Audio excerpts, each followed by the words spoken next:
Get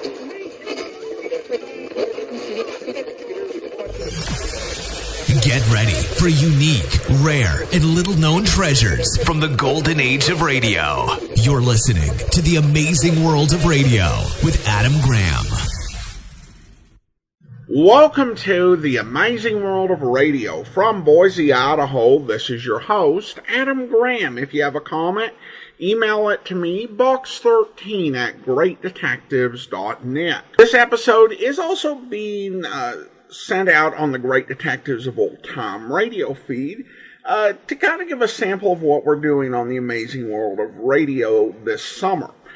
This summer we are doing a summer of summer replacement programs, and I decided the one that I would share with the Great Detectives audience is one that's crime related. In 1950, NBC and CBS had two similarly themed programs. They both focused on unsolved crimes and hoped to enlist the public in solving them. To me, they sounded kind of like predecessors to Unsolved Mysteries and America's Most Wanted, which were two shows that we watched as a family quite a bit when I was growing up. So I was genuinely intrigued and thought this would make an interesting entry in our series. Now, as best I can tell, no case was actually solved as a result of this summer series, either one. I decided we'd go ahead and go with the most famous one we had for the first series we're going to do, which is Somebody Knows, which was broadcast over CBS in the summer of 1950. Today's episode originally aired August 24th, 1950, and this episode will be about the unsolved murder of Elizabeth Short, aka the Black Dahlia. Suspense, which is heard on Thursday nights at this hour, is taking its customary summer holiday. Suspense returns to the air 1 week from now on Thursday, August 31st.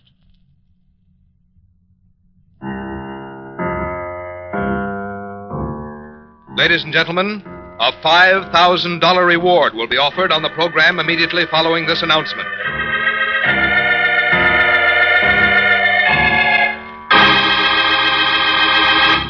You out there, you who think you've committed the perfect crime, the perfect murder, that there are no clues, no witnesses, that your identity is unknown.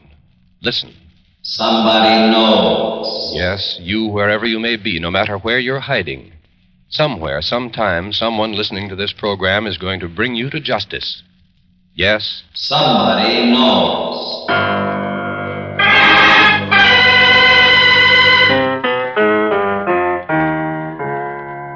The Columbia Broadcasting System presents Somebody Knows, a program conceived in the public interest, dedicated to aiding the forces of law and order in the solution of this nation's unsolved crimes. Ladies and gentlemen, we're going to recreate for you tonight all the known facts in an actual unsolved murder. Somewhere, someone among you's had contact with a killer or killers. Someone whose identity need never be known has seen evidence or possesses information that can lead to the solution of this crime. In the public interest, the Columbia Broadcasting System offers $5,000 reward for evidence or information leading to the arrest and conviction of the killer in this unsolved murder. We ask you then to please listen carefully, for you may be the one to win this reward. Somebody knows. It may be you.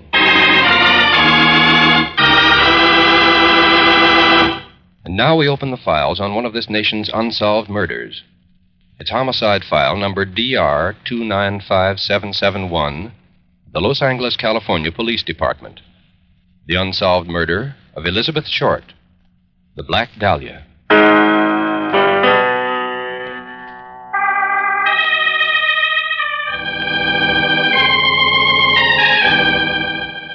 It is approximately 6:45 a.m., the morning of Wednesday, January 15th, 1947. In the southwest section of Los Angeles, California, in the houseless 3900 block on South Norton Avenue, a vacant, weed-overgrown lot is barely visible in the quiet darkness just before dawn. Then an old battered sedan speeds south on Norton Avenue, suddenly swings sharply into the curb opposite that vacant lot.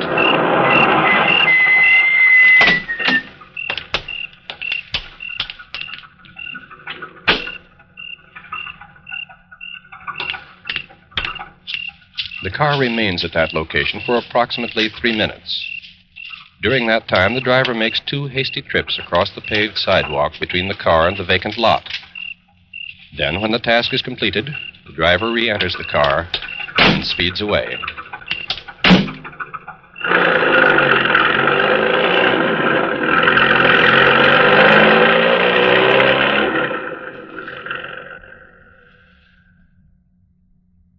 It is now 11:05 on the morning of Wednesday, January 15th, 1947.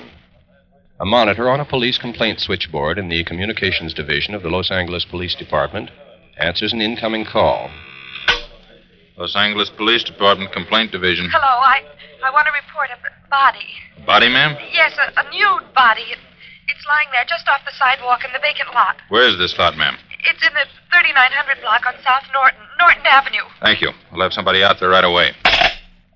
It is now 11:07, Wednesday morning, January 15th, 1947. Radio car 302, manned by officers F.S. Perkins and W.E. Fitzgerald of the University Division, is cruising in the southwestern section of Los Angeles. Code 2, a 390 down on the west side of Norton Avenue, 3900 block. Uh-oh. Crank it up, Code Fitz. 2, a 390 down on the west side of Norton, 3900 block. Car 302, acknowledge. 302, got it. In response to the Code 2 broadcast, the radio car proceeds immediately to the 3900 block on Norton Avenue and pulls over to the curb on the west side of the street.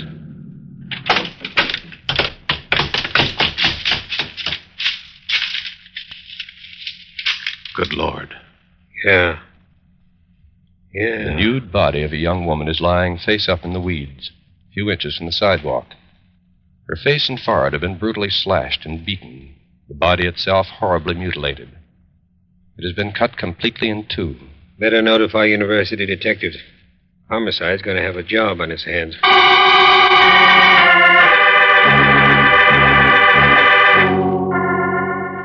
The officers report their findings to the University Police Division. What is to prove to be one of the greatest manhunts in the history of the Los Angeles Police Department is underway.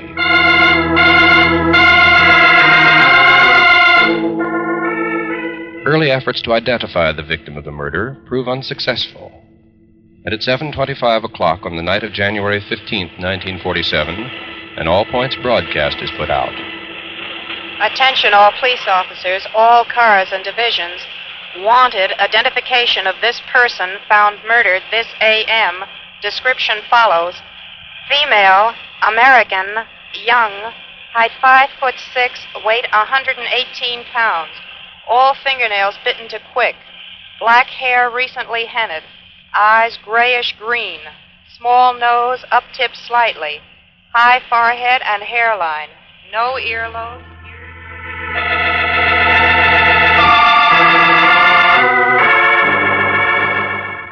Meanwhile, Dr. Frederick D. Newbar, chief autopsy surgeon of the coroner's office, makes a postmortem examination that lasts 3 full hours. Then he reports. The immediate cause of death was hemorrhage and shock due to concussion of the brain and lacerations of the face. There were rope marks around her neck, wrists, and ankles. These, along with the severe mutilations of the body, indicate the victim was probably tied and sadistically tortured before her death. Fingerprints are taken at the morgue, and at 2 a.m. on the morning of January 16th, 1947, enlarged photographs are flashed by wire photo to the FBI in Washington. Emergency. Request immediate search. And within 5 hours, a reply comes in from the FBI. Positive identification of prints made from those recorded in this office, September 1943. Subject, Elizabeth Short. Age that date, 19 years.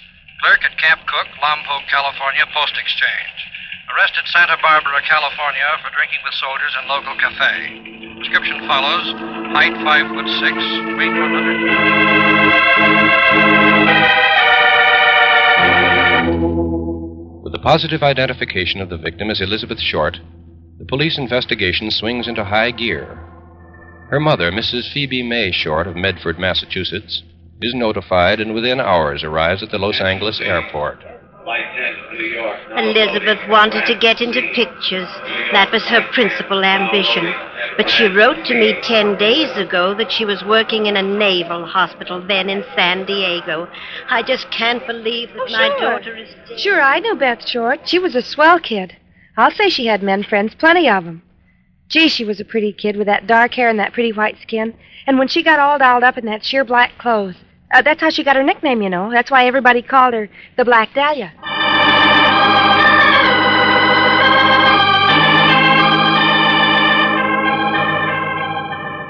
The police now turn to San Diego in an attempt to determine the events that led to the killing of Elizabeth Short, the Black Dahlia. At her last known address in San Diego, information is obtained that promises to lead to a major break in the case. Well, I haven't seen Beth for a week or so. I understood she was going back to Hollywood. Some man was going to drive her back. She called him Red. I think he used to be a Marine Corps flyer. Well, let's see. I think it was the night... Yes, the night of January 8th that she left to drive back with him.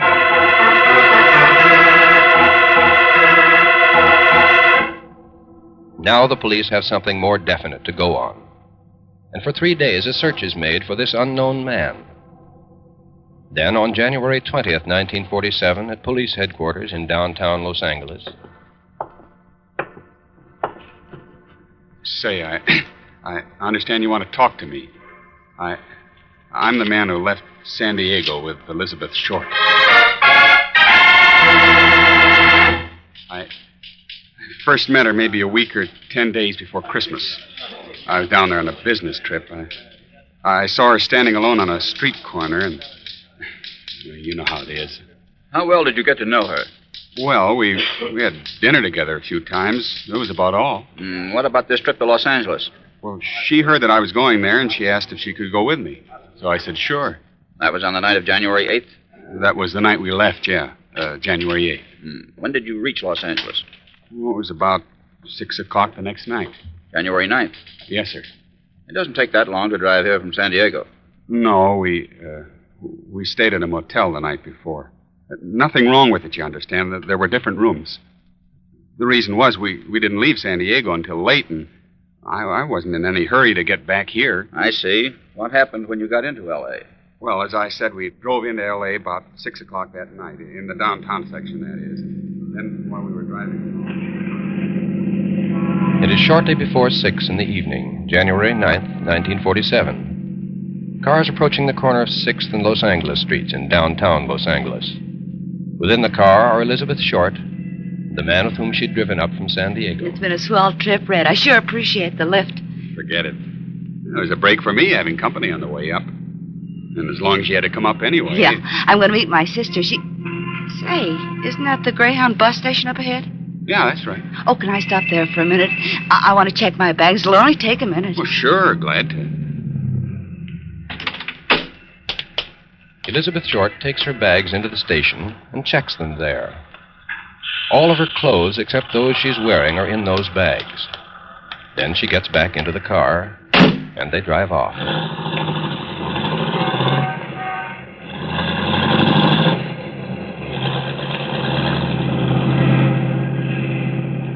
Several minutes later, the car pulls up in front of the Biltmore Hotel at 5th and Olive Streets. Well, here's the Biltmore, Beth. That's where you want to go, isn't it? Yeah, my sister should be in there now. Thanks again for everything. It was really swell.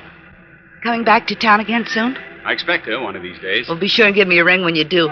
Try the hotel on Orange Drive. If I'm not there, they'll probably know where I am. So long. Goodbye, Beth. As the car drives away, Elizabeth Short stands there a moment alone, looking after it. Then she turns and walks into the lobby of the Biltmore Hotel.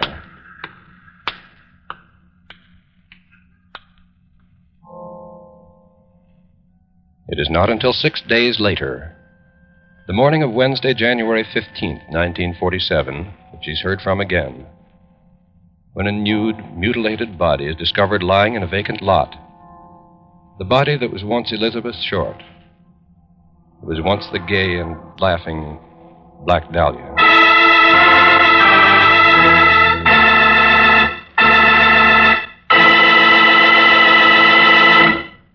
In just a moment, we'll continue with homicide file number DR295771 of the Los Angeles, California Police Department.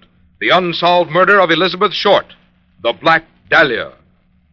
The United States Armed Forces need volunteers today in every branch of the services. You have the chance to choose not only the branch, but the type of work which you feel will be of the most benefit to you in the years ahead.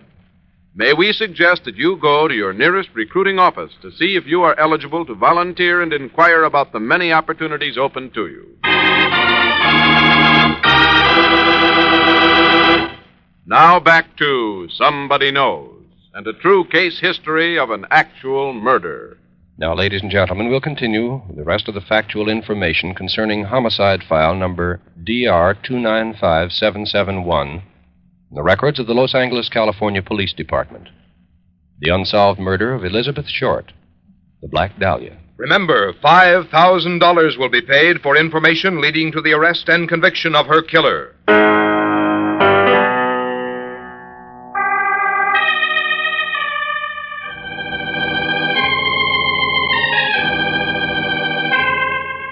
The police check and recheck the story of the man who drove the Black Dahlia from San Diego to Los Angeles and dropped her off at the Biltmore Hotel at approximately 6 o'clock on the evening of January 9th, 1947.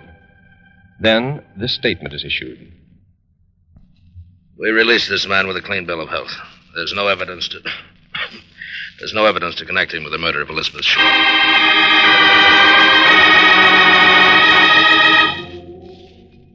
Then, on the morning of January 24th, 1947, Robert Hyman, manager of a cafe at 1136 South Crenshaw Boulevard, tells the police. It was early this morning. There was a trash can in front of the cafe, and I spotted a pair of shoes and a purse on top of the stuff there. The purse was large, made of some black plastic stuff, and the shoes looked like black suede. They were stuffed in the purse with the heels sticking out. Very high heels, you know. I didn't think anything of it at the time. And then it hit me. Maybe they were a clue to the Black Dahlia killing. Found her only about 20 blocks away, so I went back outside. The city trash collector had already picked up all the stuff.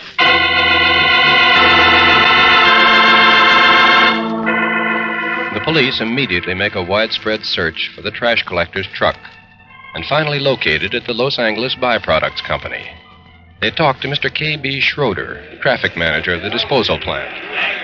Yes, that truck came in here all right, but it's already dumped its load. Where was it dumped? Why, onto that big pile of refuse over there. Trucks have been dumping stuff on it all week. You still have to go through it. Find that purse and the shoe. What? Oh, okay, sure thing. I'll stop the work and get all the men busy on it. We'll run the whole pile through a conveyor belt. May take a few hours, but the stuff will turn up if it's in there. For several hours, the conveyor belt carries the refuse from the giant dump pile past the waiting men. Then, finally... There they are. Stop the belt. I see them. There they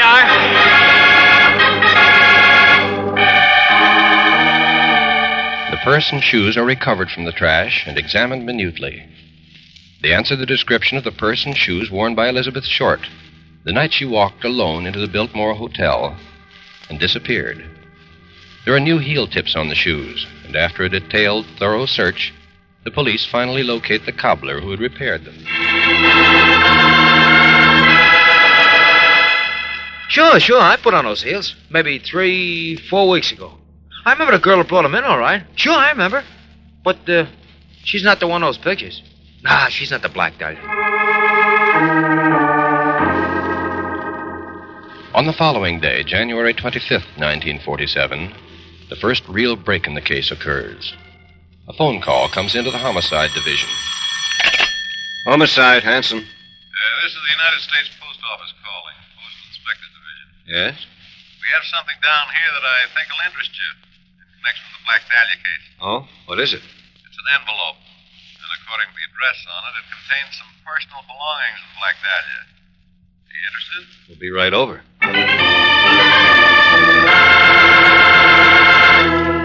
The envelope is examined in the postal inspector's office. It is addressed in letters clipped from newspaper accounts of the crime. The crude address reads, Los Angeles Examiner and other Los Angeles papers. Here is Dahlia's belongings. Letter to follow. The envelope is opened. Now here is Detective Sergeant Harry Hansen's statement as to its contents. The envelope contained a black address book of birth certificates and pictures and calling cards. We're completely satisfied that the contents of that envelope are actually the belongings of the Black Dahlia. It is the black address book, however, that is of primary importance to the police. Though 125 pages have been torn out of it, it still contains the names of some 75 men. Contact with these men is begun immediately. Here are some typical results. Well, I will admit I did pick her up. That was last October. I just took her to a drive-in. Never saw her again. Well, I don't know anything about this. Oh, sure, I knew her. That is, I took her out twice. She phoned me a couple of times afterwards and asked for money, but I didn't see her again. I didn't know anything about this. That's right. I went out with her a number of times. Sure I did. But, you know those things, I haven't seen her for maybe 6 months now. You know how those things are. 2 days after the receipt of the envelope and the little black book, another piece of mail comes into police headquarters. On the outside, in addition to the address, is this puzzling inscription. Sorry, Greenwich Village, not Cotton Club. Homicide officers then open the envelope and examine the contents. Here, Captain. Ordinary penny postcard. Yes, there's something written on it. Let's see. Wait a minute. Now, listen to this. It says, here it is. Turning in Wednesday, January 29, 10 a.m. Had my fun at police. And it's signed Black Dahlia Avenger. The card is written in ink with a bold, crude hand. There are no fingerprints on it. Postal authorities say that the new message was mailed the night before in downtown Los Angeles. Captain Jack Donahoe immediately publishes an answer to it. To the killer of Elizabeth Short. If you want to surrender, as indicated by the postcard now in our hands, I will meet you at any public location at any time, or at the Homicide Detail Office in the City Hall. Communicate immediately by telephone or by mail. On January 29th, the police receive another message. It is contained in an envelope addressed in typewriting to Captain Donahoe. It states, I have changed my mind about surrendering. I'm afraid I won't get a fair deal.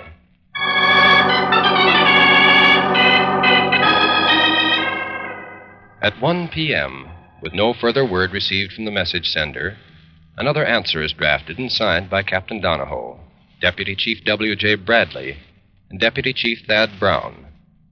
It states in part, to the slayer of Elizabeth Short. It is not within the power of any police officer or any police department to make terms, and the sentence upon conviction lies within the discretion of the courts. However, all police officers are well aware that there are two sides to every story, and we can only promise that you will receive fair treatment and a just trial. No further word is received from the self-identifying killer. Then, shortly afterward, another strange phenomenon occurs in the Black Dahlia case. On February 6, 1947, at Fort Dix, New Jersey, a corporal approaches the desk of his commanding officer and stands at attention. Well, Corporal, what is it? I have a confession to make, sir.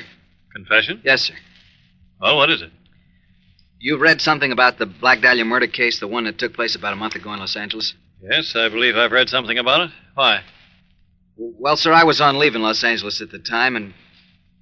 Well, sir, I'm the killer of the Black Dahlia.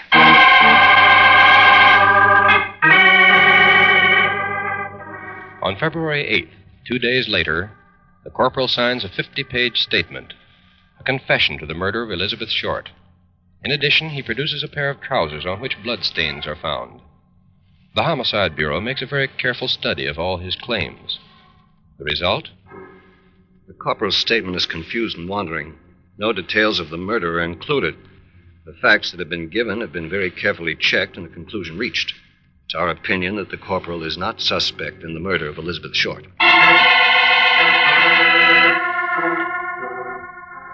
In the able hands of Sergeant Ed Barrett, the Central Homicide Division files on the murder of Elizabeth Short continue to grow. Other confessions are received and found false, until a total of 23 persons have claimed to be the killer of the Black Dahlia. a total believed to be unprecedented in American police annals. New clues are examined, new suspects questioned. The investigation continues. And today, 3 years and 8 months after the discovery of the body of Elizabeth Short, the sentiment of the Homicide Division of the Los Angeles Police Department is still expressed in this way. It is our intention to keep the files open in the death of Elizabeth Short until we've obtained the arrest and conviction of her killer. We consider the investigation to be still very much alive, although at this time the identity of the murderer still remains unknown. Unknown? No. The killer of Elizabeth Short is not unknown. Somewhere in whatever town or city this person is hiding, someone of you has seen him today, has spoken to him, eaten lunch and dinner with him, knows the location of the spot where he beat and tortured her over 3.5 years ago. No, the cold-blooded killer who took the life of the Black Dahlia is not unknown. Somebody knows.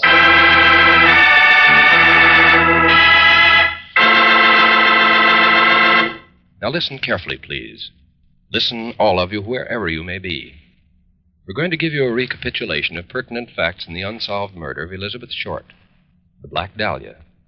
Better make a note of them. And remember, by following the instructions we shall give you in a moment, you may be the one to earn a $5,000 reward. Now, here are the actual facts in the case. Elizabeth Short, 22 years of age, known as the Black Dahlia, was found dead in a vacant lot in the 3900 block on South Norton Avenue in Los Angeles, California. The time was approximately 11 o'clock in the morning, Wednesday, January 15th, 1947. The police believe that she had been held prisoner and tortured by a sadistic pervert for some time before death, possibly for as long as 6 days, since her whereabouts are unknown, from the time that she entered the Biltmore Hotel at 6 o'clock on the evening of January 9th. Her statement that she was intending to meet her sister there was found to be false. Now, here is one of the most important facts concerning this case. No trace of the clothing she was wearing at the time she entered the hotel has ever been found. Here's a description of that clothing as contained in a special police bulletin published at the time.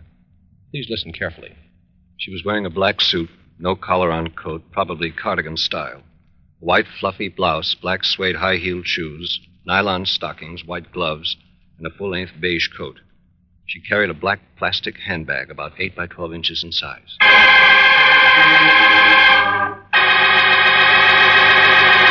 Ladies and gentlemen, if any of you possesses information that may have a bearing on the unsolved murder of Elizabeth Short, Black Dahlia, and please don't send guesses or hunches, but only actual, authentic information, follow these instructions so that your name and identity need never be made known unless you wish.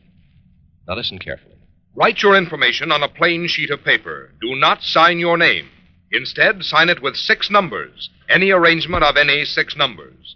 Then tear off a blank corner of that paper with a ragged edge. Write the same 6 numbers on that corner and keep it. Mail the rest of the paper with the information to Somebody Knows, Hollywood, California. You need tell no one what you have done. Mail your letter to Somebody Knows, Hollywood, California. And if the information you've supplied leads to the arrest and conviction of the killer of Elizabeth Short, we'll announce your signature number on your local CBS station. Then, if you don't want your name to be known, go to your lawyer or doctor, your priest, minister, or rabbi, and have him present the torn corner of the paper to any CBS station. In this way, you do not need to appear in person. If the torn corner matches the original paper containing the information, the $5,000 reward will be yours. Remember, you out there, you who have murdered in cold blood and think you've gotten away with it, listen. You cannot escape. There is no perfect crime. Remember, you are not unknown. Somebody knows.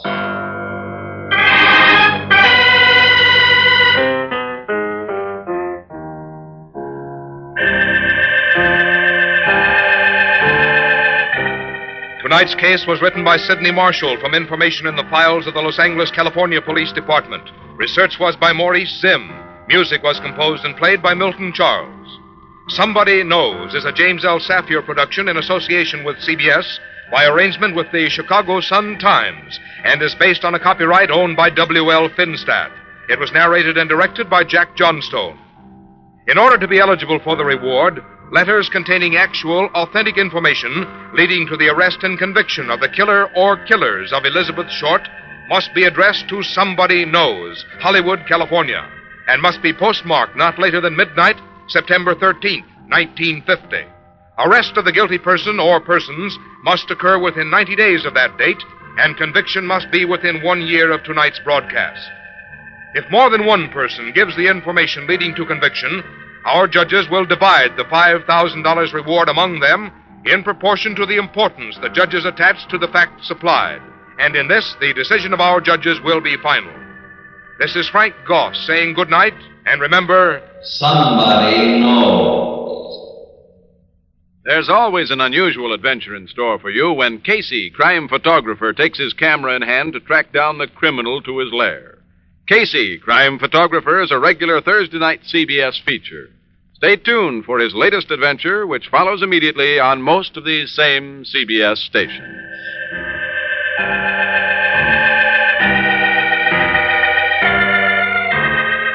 This is CBS, where you find Arthur Godfrey's daytime program every Monday through Friday, the Columbia Broadcasting System.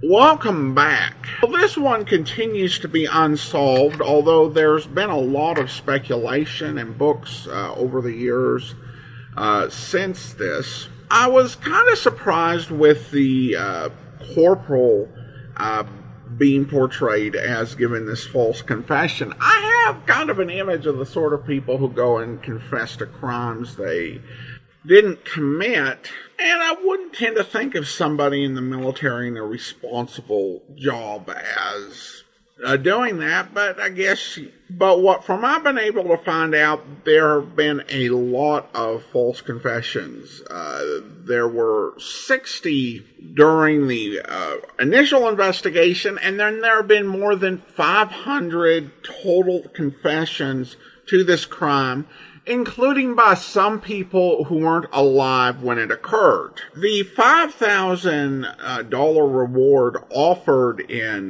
this episode is the equivalent of nearly $55,000 today. So it was a significant amount of money. I do think that the court system moved a bit quicker back then. The whole idea of a conviction having to be obtained within a year would almost certainly mean today that anyone providing the tip would not end up getting paid. It was also interesting to hear Jack Johnstone, best known as the producer, director, and later writer of the Bob Bailey Johnny Dollar series. He provided the narrating, and I think this is a solidly directed piece. It does lay out all of the evidence in a very matter-of-fact way. I think this came out after, Dragnet had premiered and had proved popular.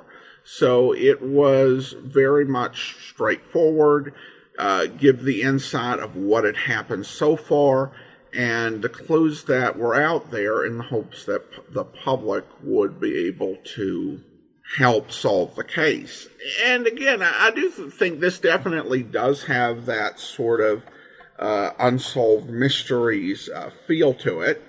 And the case actually would be featured on Unsolved Mysteries in December of 1992, 42 years later, and would sadly be just as unsuccessful in solving the case. Well, we will take a listen to the NBC program that aired in this same vein, though with a different case, but we're going to do that in a few weeks. Next week, we're going to turn to the world of Shakespeare.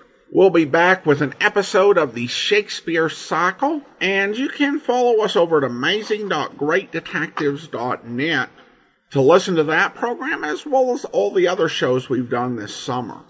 All right, well, if you do have a comment, email it to me, box13@greatdetectives.net. Follow us on Twitter at Radio Detectives.